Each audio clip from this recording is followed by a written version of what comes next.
Fala, gente, sempre bem? Sempre bem. Conversando com dois amigos esses dias, me surgiu a ideia de fazer esse vídeo. E aqui no canal, o nosso intuito é reflexão, acho que vale muito a pena a gente tratar desse assunto.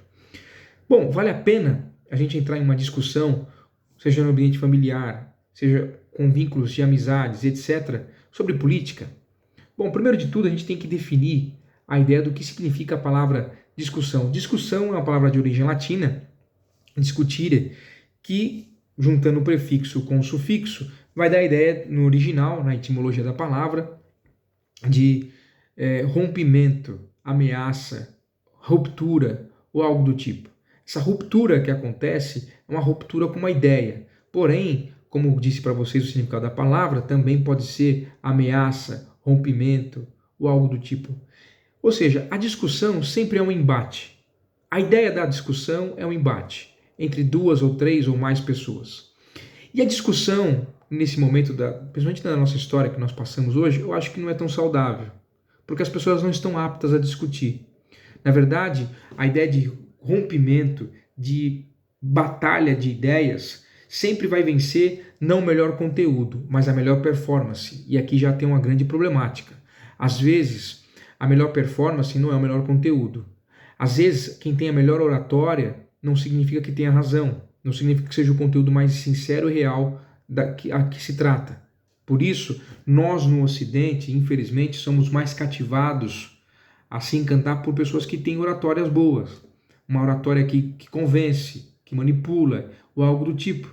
E às vezes aquela oratória, na discussão, pode parecer bonito, pode parecer convincente e racional, mas por detrás, na vida real, na vida prática, é falácia. Não se encaixa, como se fosse quebra-cabeça. No grande debate, discussão, a oratória é muito bonita, mas na vida real aquela peça não se encaixa, porque na vida real o buraco é mais embaixo. Não é verdade? Então a discussão não é válida. O que eu acho que é válido sempre é diálogo. E diálogo é importante, porque para você estabelecer um diálogo é preciso maturidade. Porque diálogo, diferente da discussão, é necessário o lugar de fala, mas o mais importante, é necessário o lugar de escuta. Na discussão, não. Vence quem tem a melhor performance, quem fala melhor, quem fala mais alto, e etc. No diálogo, é necessário eu falar e é necessário eu também ouvir. E aí nós construímos, às vezes, num diálogo, uma terceira possibilidade de raciocínio. É no diálogo que surgem pessoas maduras. E, mais importante, é no diálogo que surgem novas ligações sinápticas no nosso cérebro. Porque é no diálogo que se constrói reflexão, é no diálogo que se constrói conhecimento, sabedoria. Então é no diálogo que eu crio maturidade, é no diálogo que eu crio mais esperança para um futuro melhor, é no diálogo que eu começo a promover algo fundamental da espécie humana, o autoconhecimento, que eu melhoro, que eu evoluo. Na discussão não, há sempre um derrotado e um vencedor. No diálogo, os dois saem ganhando, independente do ponto de vista. Mas para isso, como eu disse, o diálogo se faz necessário pessoas maduras. E infelizmente hoje nós não temos isso. Então o que acontece? Nós preferimos às vezes confronto. E aí eu tenho pessoas próximas que deixaram de ter amizades, deixaram de ter vínculos afetivos familiares por conta de opiniões diversas políticas. Famílias que se destruíram. Pai que não fala com filho que não fala com pai, mãe com filho, etc. Casal que se separou por conta de opinião política. E eu conheço pessoas assim. É importante aqui também fazer uma segunda reflexão. Se o seu relacionamento afetivo, seja amizade, familiar, ele se deteriorou por conta de opiniões divergentes políticas, eu tenho uma triste notícia para você. O seu problema nunca foi a ideologia política. O seu problema nunca foi porque a pessoa que brigou com você, que discutiu com você, era porque ela votava no fulano X ou no fulano Y. Não. O problema sempre foi porque as suas relações já eram fragilizadas. E aí você racionalizou, a gente racionaliza. Ah, eu não vou mais ter essa amizade com essa pessoa, eu não vou ter mais essa relação com um parente meu, porque ele votou em fulano de tal, ou em Beltrano de tal, porque ele tem a ideologia política X ou Y. Na verdade, não. Isso, para Freud, né, como o próprio Freud diz, isso é uma racionalização, é um mecanismo de defesa. A sua relação já era tóxica, a sua relação já era frágil, e como diz Bauman, sempre indico leitura para vocês, está aqui Bauman, né? Como diz Bauman nesse livro, inclusive, O Amor Líquido, as suas relações já eram fragilizadas, que inclusive é o mal do nosso tempo, relações frágeis. Ele fala líquido, ele usa essa metáfora porque o líquido se escorre entre nossos dedos, não consigo ter firmeza, não consigo pegar, não é sólido. É líquido porque é frágil, se vai entre as mãos.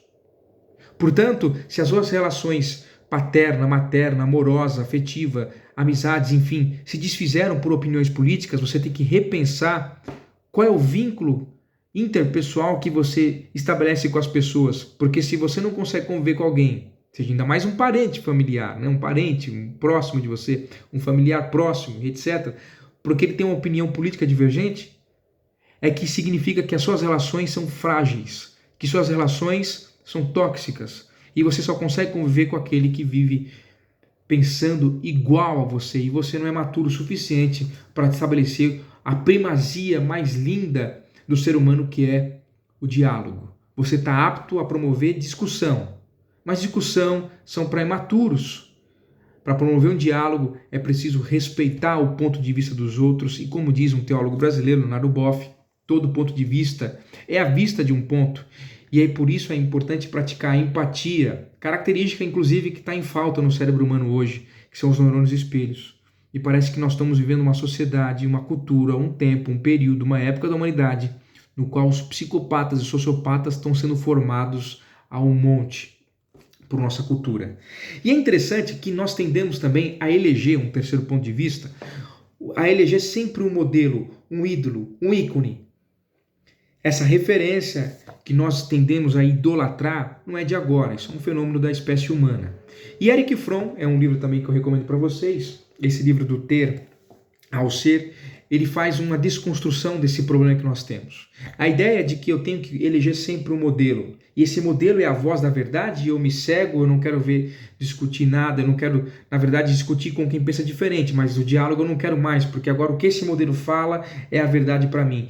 E é interessante que isso acontece na Alemanha nazista. Hitler ele começa a reverberar um monte de ideologias, de ideias, ainda que para nós hoje possa parecer atrocidades, banais, ideias absurdas, para a época não foi. E às vezes nós repetimos os mesmos erros.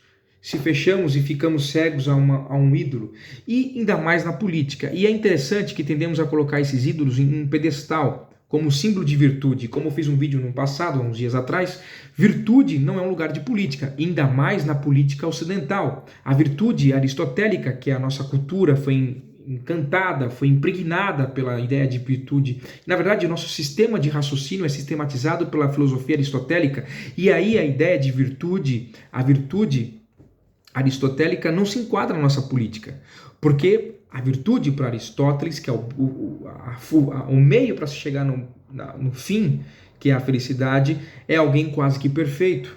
E nós não temos isso. Nossa realidade não é assim. Nós temos políticos e políticos que são falhos, políticos que às vezes são tóxicos, políticos que às vezes são ruins em determinadas áreas, e todos são falhos, mas nós tendemos a eleger políticos como, na verdade, exemplos de virtude, e a virtude não é o lugar da política. Na verdade, a ética política nossa, ainda mais no Ocidente, volto a repetir, é uma ética utilitarista. É uma ética na qual se calcula, se presume se vale a pena sacrificar 2 ou 3 para benefício de 10 ou 5. Na verdade, a nossa ética ela é uma ética simplesmente materialista, uma ética que às vezes sacrifica a minoria para uma maioria, porque isso vai angariar para você votos. Ou seja, a nossa ética não produz homens ou mulheres virtuosas ou virtuosos. Na verdade, a nossa ética política produz pessoas utilitaristas, que simplesmente usam o jargão popular que se atribui a Maquiavel, mas evidente Maquiavel nunca disse isso, que é os meios justificam os fins. E essa é a nossa política.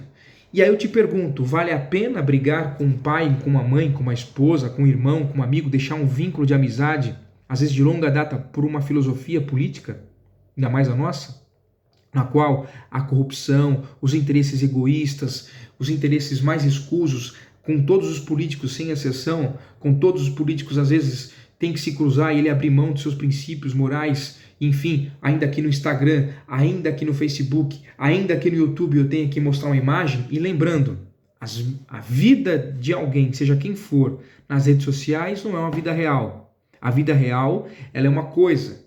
A vida das redes sociais, das mídias sociais, é uma vida editada. E uma vida é editada por quem? Pelo produtor. Então só vai para o público aquilo que eu quero.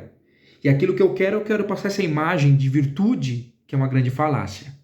Por isso, não vale a pena você abrir mão de uma relação familiar, de um vínculo saudável, para um embate, para uma discussão política no domingo à noite, no churrasco de família no sábado à noite. Não vale a pena.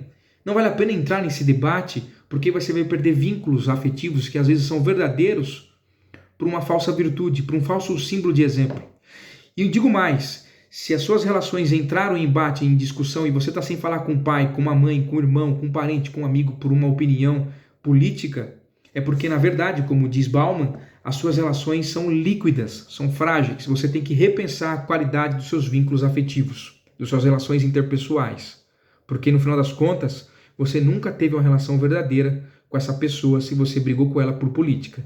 Na verdade, sua relação sempre foi líquida, sempre foi frágil. E eu peço para você, e eu também faço esse exercício, de repensar nossas relações para que elas possam ser mais sólidas, mais verdadeiras, possíveis ao passo de superar esse maniqueísmo, essa binariedade política na qual nós vivemos hoje. Ok? Essa é a nossa reflexão. Um beijo no seu coração, dá um like no vídeo, se inscreva no canal e indique o canal. Até mais, gente!